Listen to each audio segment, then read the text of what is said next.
Anime tentunya sudah ada sejak lama, sehingga memiliki banyak sekali genre-genre yang ada dengannya. Salah satu genre itu adalah genre shonen. Shonen adalah genre anime atau manga yang ditujukan untuk audiens anak laki-laki berusia antara 12 hingga 18 tahun. Sebuah karya shonen biasanya ditandai dengan plot high action dan humoris yang biasanya memiliki protagonis laki-laki. Seringkali, karya shonen ditunjukkan dengan protagonis yang ingin memperhebat dirinya. Mereka biasanya dihadapi dengan tantangan kemampuan, keahlian, keterampilan, dan kedewasaan diri mereka. Definisi ini sangat kena buat anime yang berjudul Demon Slayer.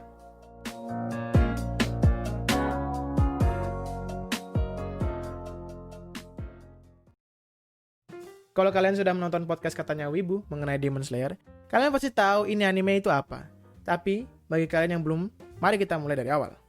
Kimetsu no Yaiba, aka Demon Slayer, adalah adaptasi anime dari manga yang ditulis oleh Koyoharo Gotoge. Dianimasikan oleh studio Ufotable, adaptasi ini disutradarai oleh Haruo Sotozaki dan dirilis pada tanggal 6 April 2019. Setelah debut dari anime ini segera menjadi populer dan hit di antara komunitas wibu. Premis dari anime ini itu cukup sederhana. Pemeran utama kita, Tanjiro, merupakan nobody yang menderita serangan besar dari iblis. Hal tersebut mengakibatkan kematian anggota-anggota keluarganya kecuali adik perempuannya, Nezuko. Nezuko masih hidup, tetapi ia diubah menjadi iblis oleh iblis yang menyerang mereka. Tanjiro menolak nasib tersebut, ia pun bertekad mencari cara untuk menyembuhkan adiknya tanpa memedulikan resikonya. Ia pun bergabung dengan pasukan pembunuh iblis, dan dari situlah perjalanan untuk mengembalikan adiknya pun dimulai. Ada beberapa hal yang bagus dan tidak begitu bagus yang ingin saya ucapkan mengenai anime ini. Tapi mari kita mulai dengan hal-hal yang bagus terlebih dahulu. Anime ini cukup straightforward.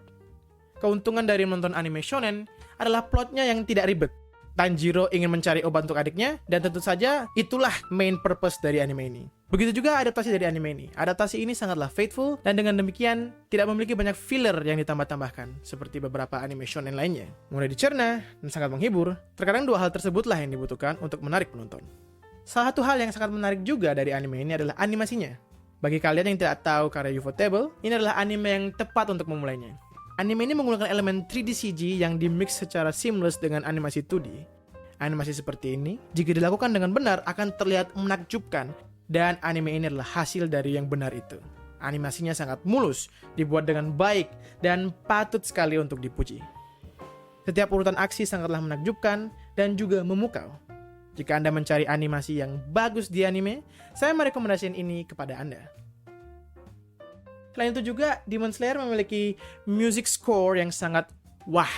Musik anime ini bisa dibilang amazing. Setiap soundtrack dibuat dengan indah dan diperform dengan sangat bagus. Scoring musik ini melengkapi suasana dan atmosfer yang berbeda di tiap-tiap adegannya.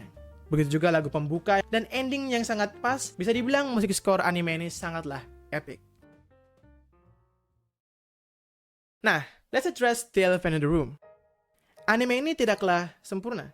Bagi sebagian orang, anime ini mungkin terasa membosankan karena sifatnya yang lumayan formulaik. Selain animasi dan soundtracknya, semuanya menurut saya, for the lack of better term, generic. Karakter-karakter anime ini tidak begitu dinamis. Karakter utamanya cukup membosankan. Dia adalah karakter yang ditemani oleh plot armor yang membantu dia untuk menemukan solusi dari tiap-tiap masalahnya. Dia juga adalah orang yang baik, dan saking baiknya dia akan selalu memaafkan siapapun yang mau meminta maaf. Lebih sering daripada tidak, dia bertindak layaknya seseorang yang sangat suci. Karakter sampingan seperti Zenitsu dan Inosuke juga tidak begitu banyak sorotan sepanjang musim pertama. Kita hampir tidak tahu apa-apa tentang mereka, dan itu sangat disayangkan. Selain Tanjiro, Zenitsu, dan Inosuke, kita juga memiliki Nezuko, adik dari Tanjiro. Walaupun role Nezuko lumayan menarik di anime ini, instead of being protected, dia juga ikut memprotect. Tetapi karakterization dari dia sedatar papan. Lumayan mengecewakan ketika karakternya biasa-biasa saja. Hal generik lainnya adalah ceritanya. Kebanyakan shonen mengikuti formula yang sama, begitu juga dengan Demon Slayer. Cerita generik shonen itu ada dua, entahkah itu kisah balas dendam atau tentang membuktikan nilai diri sendiri. Nah, Demon Slayer masuk dalam kategori yang pertama. Demon Slayer adalah kisah balas dendam yang membutuhkan terlalu banyak episode untuk berakhir. Pacingnya yang lambat, yang juga diadaptasi dari manga, terkadang membuat ceritanya cukup membosankan. Bila kalian pernah menonton satu shonen dan Anda tidak suka, kemungkinan terbesar kalian juga nggak akan tertarik dengan anime yang satu ini. Tapi jangan marah dulu, karena menurut saya ada beberapa buah yang bisa kita petik dari anime ini. Jika Anda jarang menonton anime, terutama genre shonen, saya rasa ini adalah anime yang saya bisa rekomendasiin bagi kalian yang tertarik untuk memulai genre tersebut. Juga bagi yang hanya ingin menghargai animasi dan scoring anime, ini pasti sangat cocok bagi Anda. Selain kedua hal tersebut, mungkin kalian tidak akan terlalu menyukai anime ini. Kesimpulannya, anime ini memang generik, tapi bukan berarti anime ini jelek.